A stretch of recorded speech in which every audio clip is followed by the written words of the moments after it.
क्या है sting file, जिसने कई देशों में कुछ ही सेकंडों में हलचल मचा दी। बोला गया कि इसमें प्रधानमंत्री नरेंद्र मोदी का भी नाम है। देखते हैं स्टिंग फाइल क्या है और क्या है सच्चाई। जुड़ी रहिए हमारे साथ। मैं सुदर्शन अपाले आप सभी का स्वागत करता हूं राष्ट्र धर्म के अंदर। दुनिया की राजनीति में जब भी ताकत, पैसा और रसूख की बात होती है तो कुछ नाम अपने आप सामने आ जाते हैं। आज ऐसा ही एक नाम फिर सुर्खियों में है, जेफरीन एप्स्टीन। अमेरिका की अदालतों से सामने आया लाखों दस्तावेज, जिन्हें आज पूरी दुनिया एप्स्टीन के नाम से जानती है। इन फाइलों में कई देशों के अंदर हलचल मचा दी गई और इस बीच कुछ अंतर्राष्ट्रीय रिपोर्टर्स और सोशल मीडिया पोस्टर्स में प्रधानमंत्री नरेंद्र मोदी इनका भी नाम उछला जा रहा है। लेकिन सवाल यह नहीं है कि नाम क्यों आया, सवाल यह है कि सच क्या है और अफवाह क्या।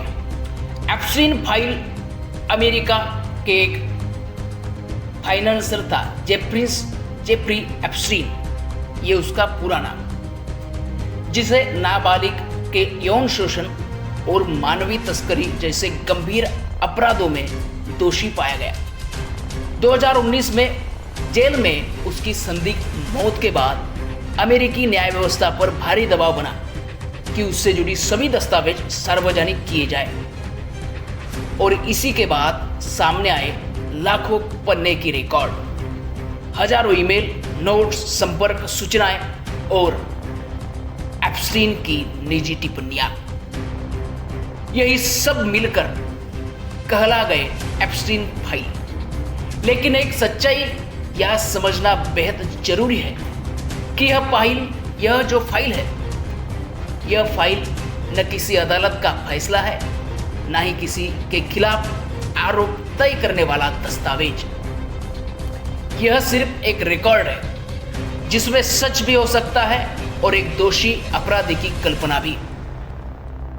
इन्हीं दस्तावेज में कुछ अंतर्राष्ट्रीय मीडिया रिपोर्ट्स के मुताबिक एक जगह प्रधानमंत्री नरेंद्र मोदी का भी संदर्भ दर्ज बताया गया और यहीं से शुरू हुआ पूरा विवाद। जब गहराई से जांच की गई तो यह साफ हुआ कि इस संदर्भ में न कोई आरोप है, न कोई अवैध संबंध, न कोई मुलाकात और न कोई लेन देन। जो उल्लेख सामने आया वह 2017 में प्रधानमंत्री नरेंद्र मोदी की इस्राइल यात्रा से जुड़ाया बताया गया। एक आधिकारिक, सार्वजनिक और कूटनीतिक यात्रा जो भारत इस्राइल संबंधों के इतिहास में एक अहम मोड़ मानी जाती है। विशेषज्ञ ने यह भी कहा कि एप्स्टीन अक्सर अपने प्रभाव को बढ़ा चढ़ाकर पेश करता था।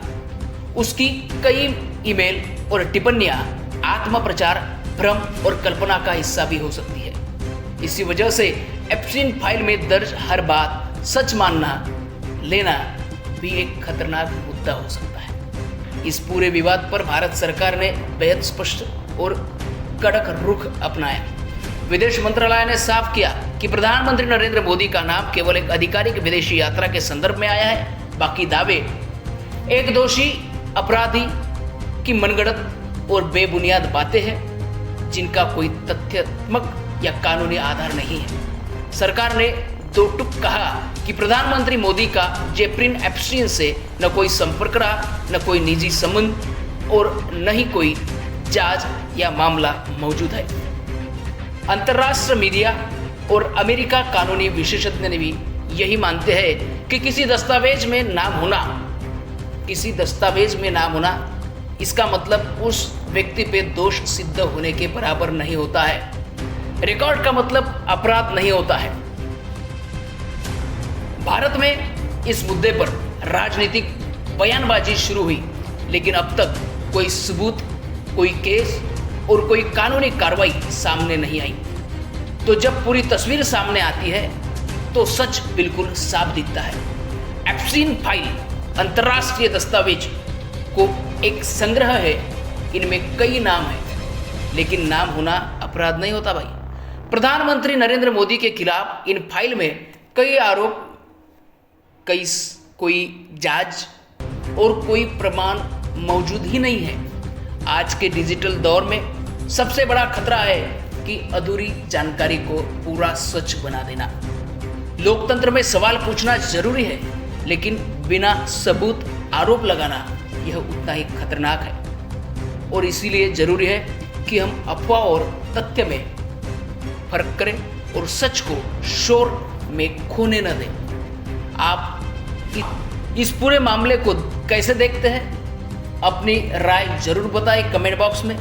हम आपके लिए ऐसे ही नॉलेजेबल वीडियो लाते रहते हैं। अगर आपको यह अंतर्राष्ट्रीय मुद्दा जो था, जो हमने किसी पे आरोप लगा था, किसने आरोप किया था, और एक स्ट्रीम फाइल का पूरा मुद्दा क्या था, ये आपको पूरा समझा। अगर ऐसे ही तथ्यपूर्ण वीडियो आप देखना चाहते हैं तो हमारे चैनल को सब्सक्राइब कर लीजिए। मिलते हैं जल्दी अगले वीडियो में, तब तक के धन्यवाद।